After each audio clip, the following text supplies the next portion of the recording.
الحمد لله نحمده ونستعينه ونؤمن به ونتوكل عليه ونتوب إليه. الحمد لله الذي أنزل على عبده الكتاب ولم يجعل له عوجا. الحمد لله الذي أرسل رسوله بالهدى ودين الحق ليظهره على الدين كله ولو كره المشركون. هو الذي متم نوره ولو كره الكافرون. الصلاة والسلام على من لا نبي بعده وسيد الأولين والآخرين وخاتم الأنبياء والمرسلين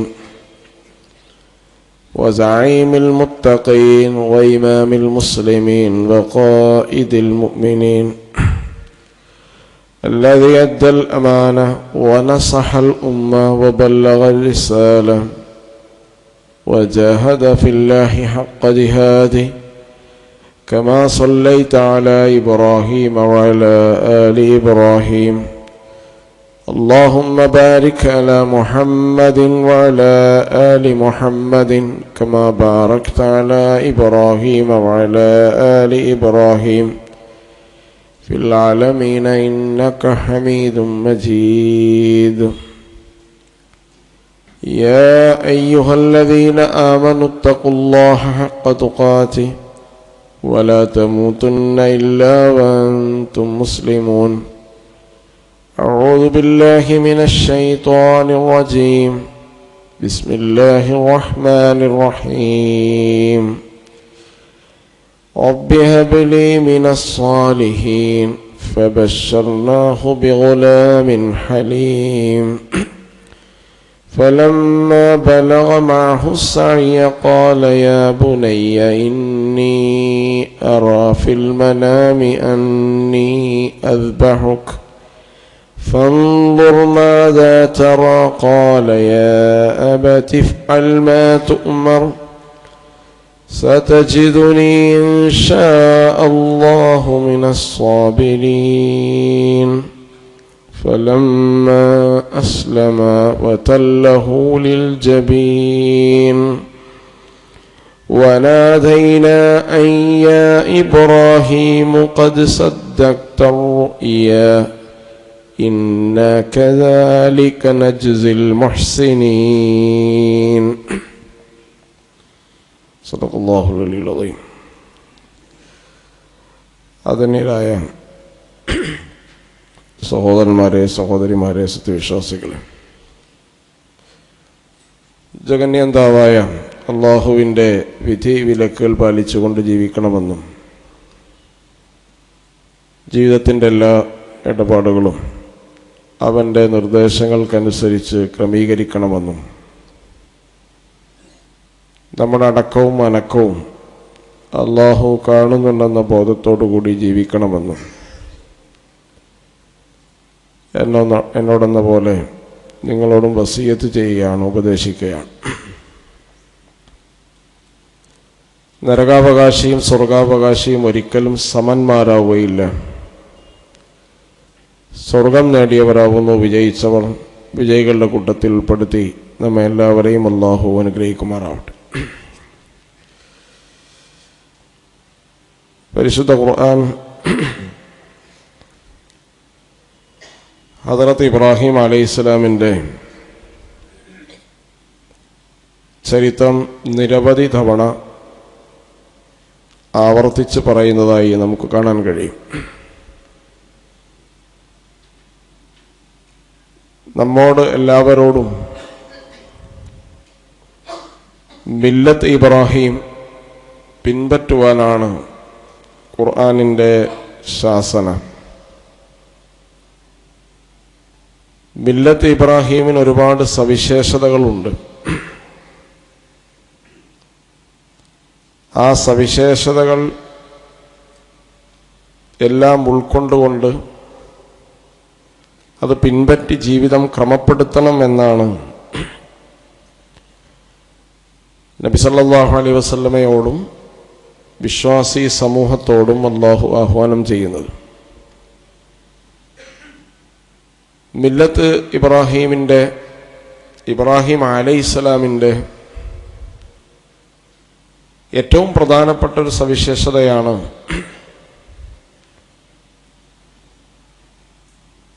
സമർപ്പിതനായിരുന്നു ഇബ്രാഹിം, സമർപ്പണ സന്നദ്ധനായിരുന്നു ഇബ്രാഹിം അലൈഹിസ്സലാം. ആ സമർപ്പണത്തിൻ്റെ ഏറ്റവും പ്രധാനപ്പെട്ട ഒരു പ്രതീകമാണ് ഉളുഹിയ്യത്ത് എന്ന് പറയുന്നത്.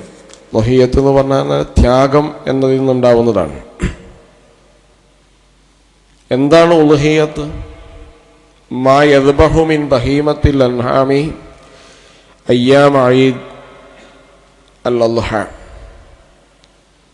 ബലിപെരുന്നാളിന് നമ്മൾ അള്ളാഹുവിൻ്റെ പ്രീതി ഉദ്ദേശിച്ചുകൊണ്ട് നടത്തുന്ന അറിവിനാണ് ഇസ്ലാമിൽ ഉളുഹിയ്യത്ത് എന്ന് പറയും.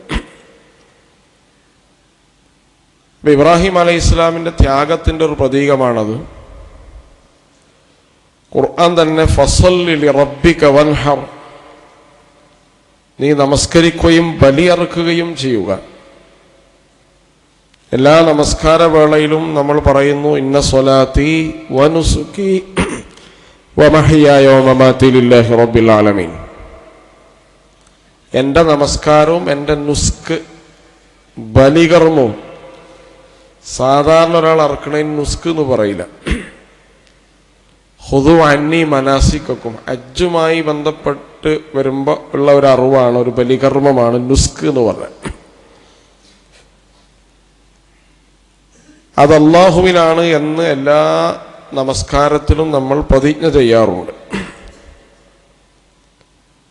എന്താണ് ഉളുഹിയ്യത്തിൻ്റെ ചരിത്രം? എന്തൊക്കെ ഉദ്ദേശങ്ങളാണ് ഉളുഹിയ്യത്ത് കൊണ്ട് പടച്ചറബ് ഉദ്ദേശിച്ചിട്ടുള്ളത്? ഒന്നാമത്തത് ഉളുഹിയ്യത്ത് ഇബ്രാഹിം അലൈഹി ഇസ്ലാമിൻ്റെ ഒരു ചര്യയാണ്. റബ്ബി ഹബിലി മിനസ് സ്വാലിഹീൻ.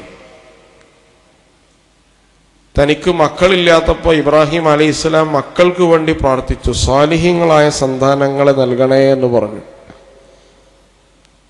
മക്കൾക്ക് വേണ്ടി പ്രാർത്ഥിക്കണ എല്ലാ രക്ഷിതാക്കളും എപ്പോഴും പ്രാർത്ഥിക്കേണ്ടത് സാലിഹീങ്ങളായ മക്കളാക്കണം, സാലിഹീങ്ങളായ മക്കളെ തരണം എന്നാണ്. മക്കളെ തരണമെന്ന് പ്രാർത്ഥിക്കരുത്, സ്വാലിഹീങ്ങളെ വേണ്ടതുള്ളൂ. സ്വാലിഹീങ്ങളായ മക്കളെ തരണമെന്നതും ഉള്ള മക്കളെ സ്വാലിഹീങ്ങളാക്കണമെന്ന് പറയാത്ത ഒരു രക്ഷിതാവിൻ്റെയും മക്കള് സ്വാലിഹീങ്ങളാവില്ല.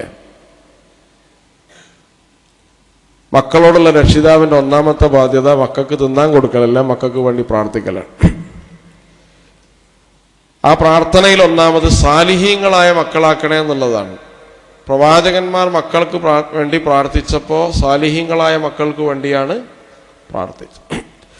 ഇബ്രാഹിം അലൈഹിസ്സലാമു റബ്ബി ഹബിലി മിനസ് സ്വാലിഹീൻ, സാലിഹീങ്ങളിൽപ്പെട്ട ഒരാൾ എനിക്ക് നൽകണം. ഫബശ്ശർനാഹു ബിഗുലാമിൻ ഹലീം, നാം സഹനശാലിയായൊരു മകനെ നൽകി. ഫലമ്മ ബലഗ മഅഹു സഅയ ഖാല യാ ബുനൈ, അദ്ദേഹത്തിൻ്റെ കൂടെ ഇങ്ങനെ കളിച്ച് ഒക്കെ ഒപ്പത്തിന് ഓടാനും നടക്കാനും ചാടാനൊക്കെ പ്രായമായ സമയത്ത് മകനോട് പറഞ്ഞു, ഇന്നി അറാഫിൽ മനാമി അന്നി അദ്ബഹുക, നിന്നെ അറക്കുന്നതായി ഞാൻ സ്വപ്നം കാണുന്നുണ്ട്, നിന്റെ അഭിപ്രായം എന്താണ്? ഫൻദുർ മാദാ തറ, നിന്റെ അഭിപ്രായം എന്താണ്? ഖാല യാ ബുനൈ, ഇനി ആ കാര്യങ്ങൾ പറഞ്ഞു. ഖാല യാ അബതി ഫഫ്അൽ മാ തുഅ്മർ, എന്താണോ നിങ്ങൾ കണ്ടത് അതുപോലെ നിങ്ങൾ ചെയ്യാം. സതജിദുനി ഇൻഷാ അല്ലാഹ്, അള്ളാഹു ഉദ്ദേശിച്ചാൽ ഞാൻ മിനസ് സ്വാബിരീൻ, ക്ഷമാലുക്കളിൽപ്പെട്ടതായി നിങ്ങൾക്ക് കാണാം. ഞാൻ അതിൻ്റെ പേരിൽ യാതൊരു കുഴപ്പവും ഉണ്ടാക്കൂല. വാപ്പയുടെ ത്യാഗത്തിൻ്റെ ഇരട്ടിയാണ് മകനിൽ നമുക്ക് കാണാൻ കഴിയും. ഈ ത്യാഗത്തിൽ മൊത്തങ്ങൾ എടുത്ത് നോക്കിയാൽ ഏറ്റവും വലിയ ത്യാഗം ആരുതാണ്? ഇസ്മായിൽ അലൈഹി ഇസ്ലാമിൻ്റെതാണ്. അങ്ങനെ ആ കാര്യങ്ങളൊക്കെ നടന്ന സന്ദർഭം ഫനാദൈന അൻ യാ ഇബ്രാഹിം ഖദ് സദ്ദഖ്ത റുഅ്യ, നീ നിന്റെ സ്വപ്നം സാക്ഷാത്കരിച്ചിരിക്കുന്നു, അതുകൊണ്ട് ഇബ്രാഹിം നിനക്ക് നല്ല പ്രതിഫലമുണ്ട് എന്ന് അല്ലാഹു വിളിച്ചു പറഞ്ഞു. അപ്പോൾ ഇബ്രാഹിം അലൈഹിസ്സലാമിന്റെ ചര്യയുടെ ഒരു ഭാഗമാണ് ഉൽഹിയ്യത്ത് എന്ന് പറയും. ഉൽഹിയ്യത്ത് അടിസ്ഥാനപരമായി ഒരു ഇബാദത്താണ്. ഉൽഹിയ്യത്തിന് പകരം നിങ്ങൾ തത്തുല്യമായി വില കൊടുത്താൽ അതിന് മതിയാവൂല. ചില ആളുകൾ അങ്ങനെ പറയണ്ട, എന്തിനാണ് ഈ മൃഗങ്ങളൊക്കെ ഇറക്കണ, പൈസ ദാനം ചെയ്തൂടെ? ഇല്ല. എന്തിനാണ് ളുഹർ നിസ്കരിക്കണേ? ആ സമയം 10 മിനിറ്റ് നിങ്ങൾ ഖുർആൻ ഓതി ദിക്ർ ചൊല്ലി പ്രാർത്ഥിച്ചാൽ ളുഹറിന് പകരാവില്ലല്ലോ. ഇബാദത്ത് ഇബാദത്ത് തന്നെയാണ്. ഇബാദത്തിന് ബദലില്ല, പകരല്ല. അപ്പൊ ഉൽഹിയ്യത്ത് ഒരു ഇബാദത്താണ്. ഖുദു അന്നി മനാസിക്കും, ഞാൻ എങ്ങനെയാണോ ചെയ്തത് അതേപോലെ നിങ്ങൾ ചെയ്യാം. അങ്ങനെ ചോദിക്കുന്ന ആളുകൾ ചോദിക്കുന്ന കേട്ടാൽ തോന്നും ഇസ്ലാമിൽ ദാനധർമ്മങ്ങൾ ചെയ്യാനൊരു വകുപ്പില്ല, അതുകൊണ്ട് ഈ ഉൽഹിയ്യത്തിന്റെ പൈസ എടുത്തിട്ട് ദാനെങ്കിലും ചെയ്യട്ടെ എന്നാണ്. അങ്ങനെയുള്ളതാണെങ്കിൽ കുഴപ്പമില്ല, ദാനം ചെയ്യാൻ ധാരാളം വകുപ്പുള്ള ആദർശമാണല്ലോ ഇസ്ലാം. എന്നല്ല, കയ്യിലുള്ളത് മുഴുവൻ ദാനം ചെയ്യാൻ പ്രോത്സാഹിപ്പിച്ച അതാണ് വിശുദ്ധ ഖുർആനും അതുപോലെ തന്നെ പ്രവാചക ശരിയും. അപ്പൊ ഇബാദത്തുകൾ ഇബാദത്തിന്റെ സ്ഥാനത്തും ദാനധർമ്മങ്ങൾ ദാനധർമ്മങ്ങളുടെ സ്ഥാനത്തുമാണ് നമ്മൾ വെക്കേണ്ടത്.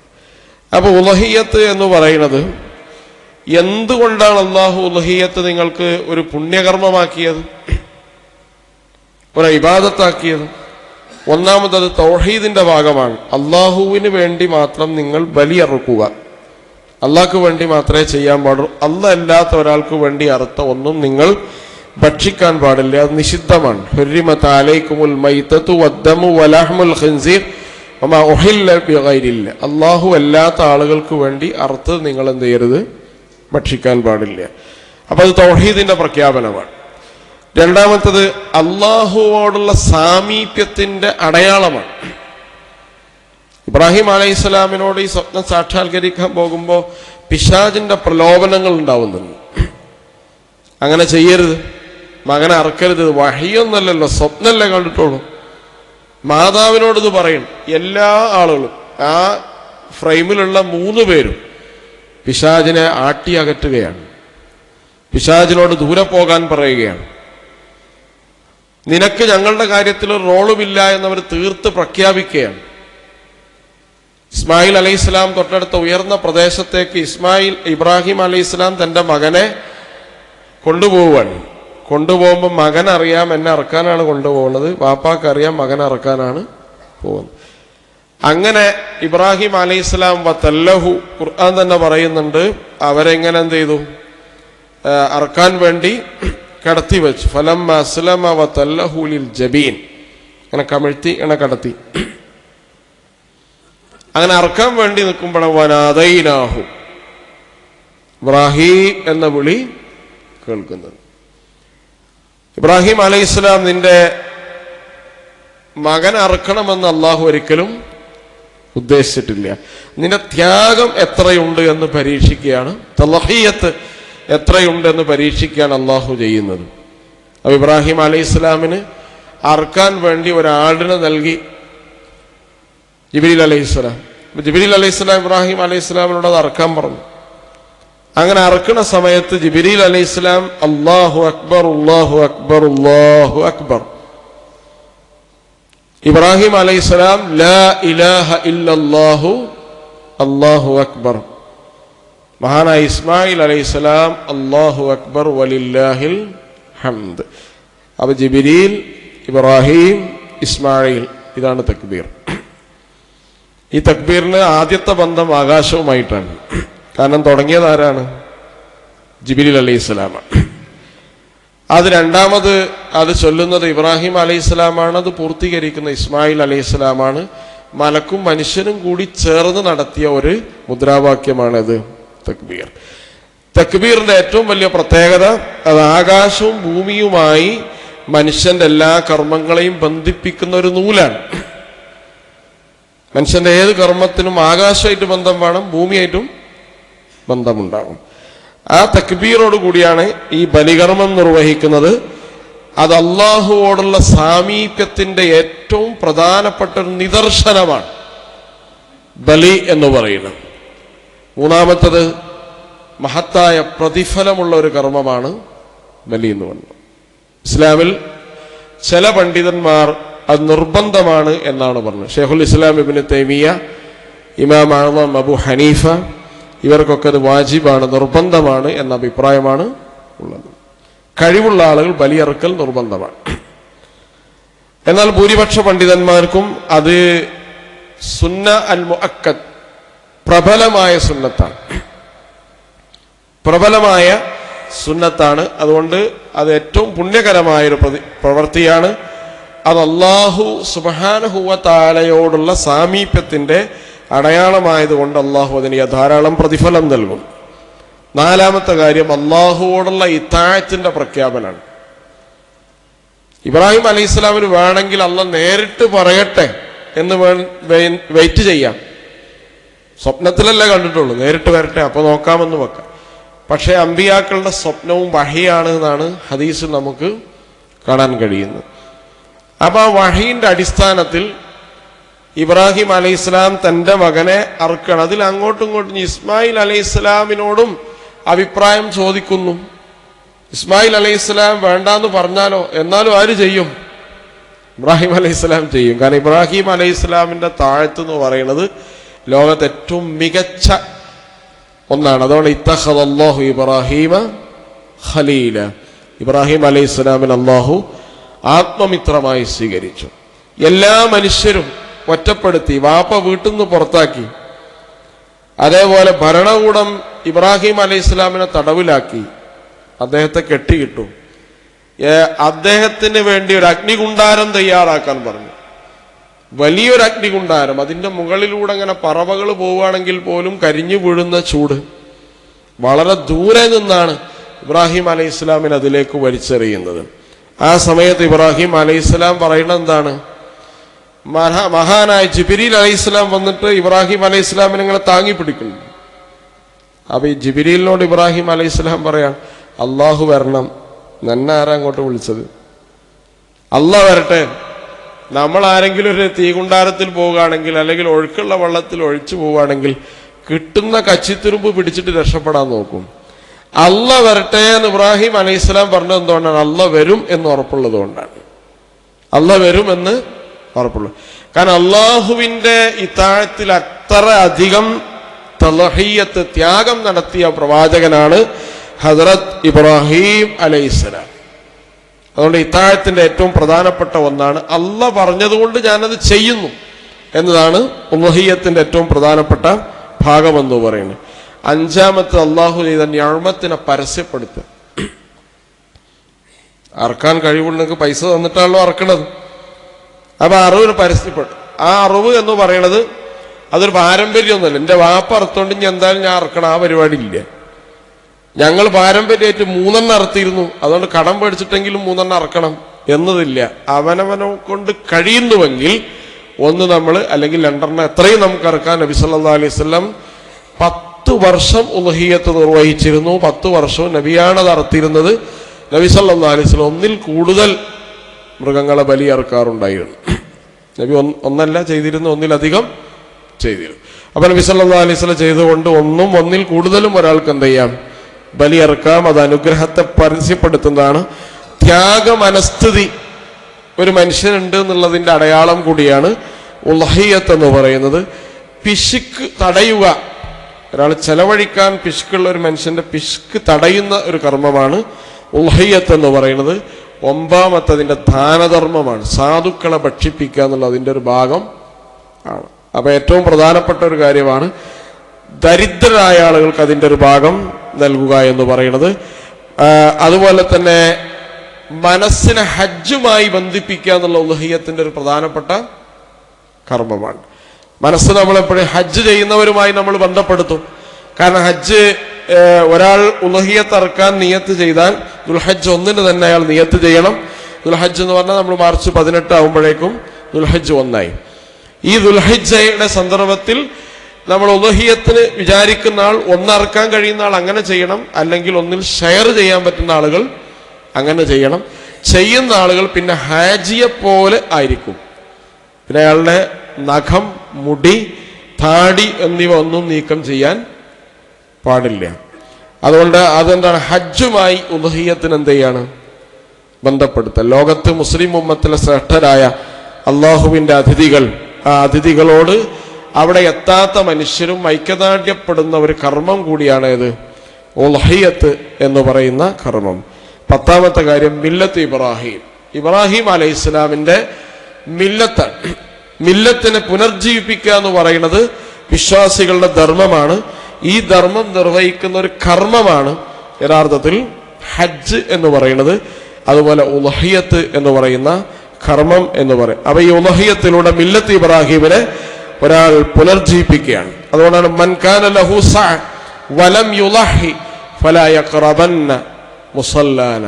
ഉൾഹിയത്ത് അറുക്കാൻ ഒരാൾക്ക് ശേഷി ഉണ്ടായിട്ട് അയാൾ അത് അറുക്കാതിരുന്നാൽ പിന്നെ അയാൾ പെരുന്നാൾ നമസ്കാരത്തിന് നമ്മുടെ ഈദ്ഗാഹിലേക്ക് വരേണ്ടതില്ല എന്ന് റസൂലുള്ളാഹി സ്വല്ലല്ലാഹു അലൈഹി. അപ്പൊ അതിന്റെ ഗൗരവം വളരെയാണ്. കാരണം അത് അറുക്കാൻ കഴിവുണ്ടായിട്ട് പിന്നെ നിസ്കാരത്തെക്കാൾ പ്രധാനമാണ് ഇത് ഉൾഹിയത്ത്. അപ്പൊ അതിനുള്ള സജ്ജീകരണം ചെയ്തിട്ടേ അയാൾ എന്ത് ചെയ്യാൻ പാടുള്ളൂ, നമസ്കാരത്തിന് വരാൻ പാടുള്ളൂ.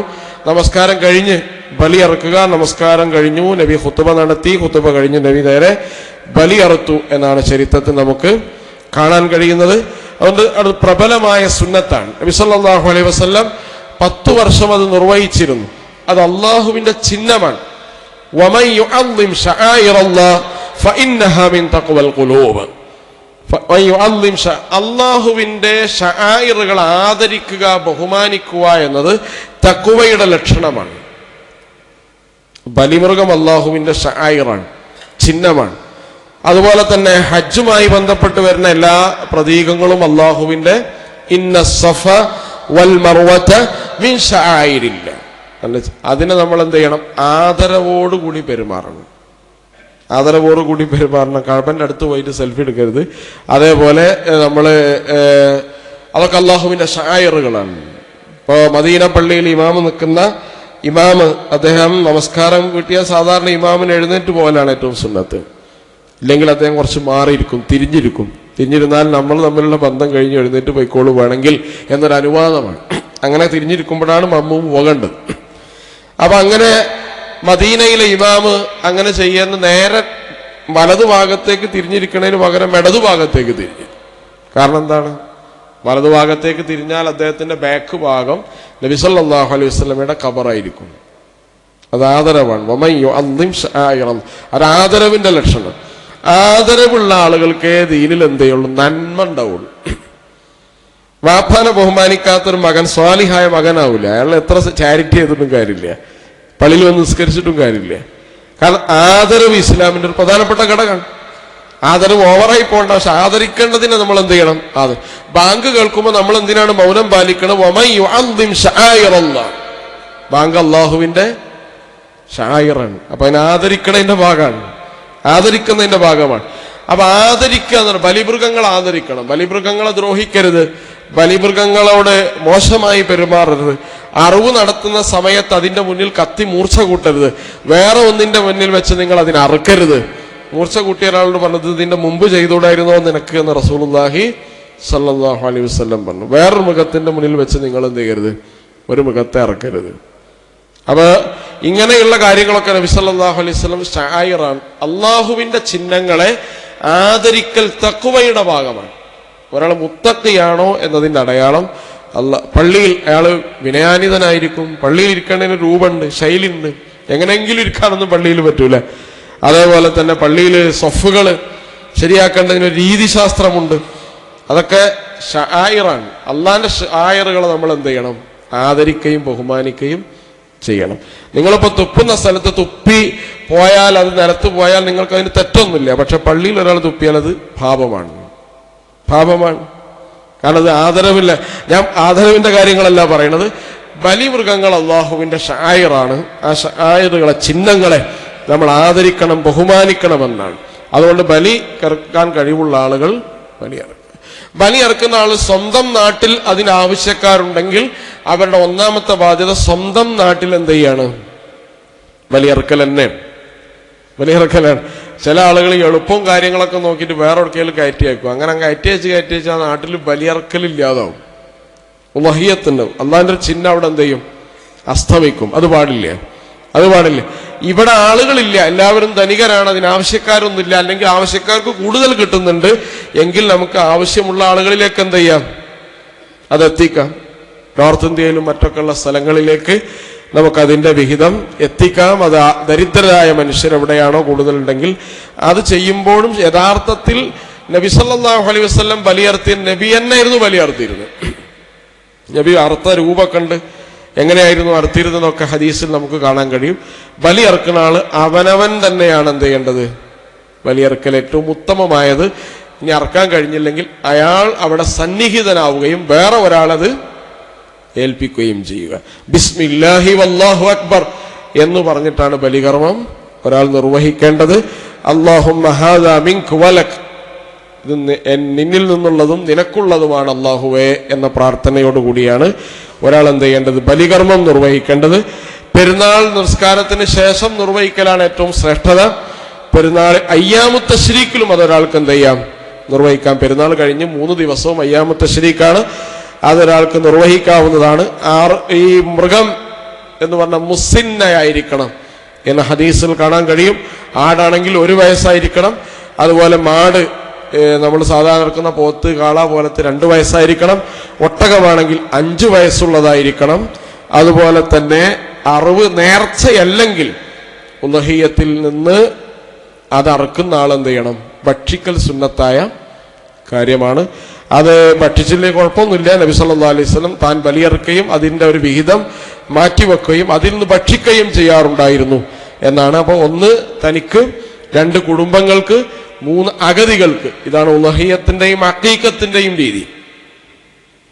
കുടുംബം സമ്പന്നനാണെങ്കിലും നിങ്ങൾക്ക് എന്ത് ചെയ്യാം, അയാൾക്ക് ഉലഹിയത്ത് കൊടുക്കാം. അഖീഖത്ത് നമ്മൾ മുടിയളലിനെ ഇറക്കുന്നത് എന്ത് ചെയ്യാം, കുടുംബബന്ധം ചേർക്കുക എന്ന രീതിയിൽ സമ്പന്നനാണെങ്കിലും കുടുംബക്കാർക്ക് എന്ത് ചെയ്യാം, കൊടുക്കാം. അതിൽ ഒരു ഭാഗം നിനക്ക് വേണമെങ്കിൽ എടുക്കാം, എനിക്ക് വേണമെങ്കിൽ നമ്മൾ അറക്കുന്ന ആളുകൾക്ക് അത് ആവശ്യമില്ലെങ്കിൽ അതും ദാനം ചെയ്യാവുന്ന. ഉലഹിയത്ത് അറക്കുന്ന ഉരുവിന്റെ ഒരു കാര്യം വിൽക്കാൻ പാടില്ല. അത് വിൽക്കുക, അതിന്റെ പൈസ നമ്മൾ ഒരിക്കലും എന്ത് ചെയ്യാൻ പാടില്ല, ഉപയോഗിക്കാൻ പാടില്ല. തോലും മറ്റൊക്കെ ദാനം ചെയ്യണം. ഇനി അത് അങ്ങനെ കൊണ്ടുപോകാൻ കഴിയില്ലെങ്കിൽ അത് വിറ്റ പൈസ അതിന്റെ ആവശ്യക്കാർക്കോ അല്ലെങ്കിൽ അഗതികൾക്കോ അല്ലെങ്കിൽ അത് സ്വീകരിക്കണ സേവന പ്രവർത്തനങ്ങൾ നടത്തുന്ന സ്ഥാപനങ്ങൾക്കോ മറ്റോ അത് ദാനം ചെയ്യാവുന്നതാണ്. ഒരിക്കലും അത് അറുത്ത ആൾ അതിന്റെ പൈസ ഉപയോഗിക്കാൻ പാടില്ല. അത് കൂലിയായും കൊടുക്കാൻ പാടില്ല. കൂലി വേറെ തന്നെ എന്ത് ചെയ്യണം, അറുത്ത ആളുകൾക്ക് കൊടുക്കുന്ന. തോലിന് ഇത്ര പൈസ കിട്ടുമല്ലോ, എടുത്തോ ബാക്കി തരാ, ആ പരിപാടിയില്ല. കൂലി തന്നെ എന്ത് ചെയ്യണം, കൊടുക്കണമെന്ന്. അപ്പൊ ഇങ്ങനെയുള്ള കുറെ കാര്യങ്ങൾ ഇതിൽ ശ്രദ്ധിക്കേണ്ട കാര്യങ്ങളാണ്. അത് ഉലഹിയത്തിന്റെ ഗൗരവം എന്ന് പറയുന്നത് നമ്മൾ മനസ്സിലാക്കേണ്ടത്, സ്വന്തം നാട്ടിൽ ഒരാൾക്ക് 1 അറക്കാൻ പറ്റുന്ന ആൾ എന്ത് ചെയ്യാണ്, 1 തന്നെയാണ് അറക്കേണ്ടത്. ആട് അറക്കുന്നതാണ് ഏറ്റവും ഉത്തമമായ രീതി. നബി സല്ലല്ലാഹു അലൈഹി വസല്ലം ആടുകളായിരുന്നു അറത്തിരുന്ന ഹദീസിൽ നമുക്ക് കാണാൻ കഴിയും. ഒട്ടകങ്ങൾ അറക്കാൻ പറ്റും. അത് ആടല്ലാത്ത എല്ലാത്തിലും ഒരാൾക്ക് ഷെയർ ചെയ്യാം. 7 വരെ ആവാം. ഇപ്പൊ സംഘടിതമായ ഉലഹിയത്ത് അറക്കുന്ന ആളുകളുണ്ട്. അത് ശ്രദ്ധിക്കേണ്ട കാര്യങ്ങൾ, ഏതാണ് ഉലഹിയത്ത് അറക്കുന്നത് എന്ന മൃഗങ്ങൾ എന്ത് ചെയ്യണം, നിശ്ചയപ്പെടുത്തണം. അതിന് 56,000 രൂപയാണെങ്കിൽ 8,000 തത്തുല്യമായ എല്ലാവരും വാങ്ങണം. ഒരു 10-20 ഒന്നായിട്ട് വാങ്ങിയിട്ട് ഒന്നായിട്ട് പൈസ പിരിക്കരുത്. ഓരോന്നിന്റെയും ഷെയർ വ്യത്യാസമായി.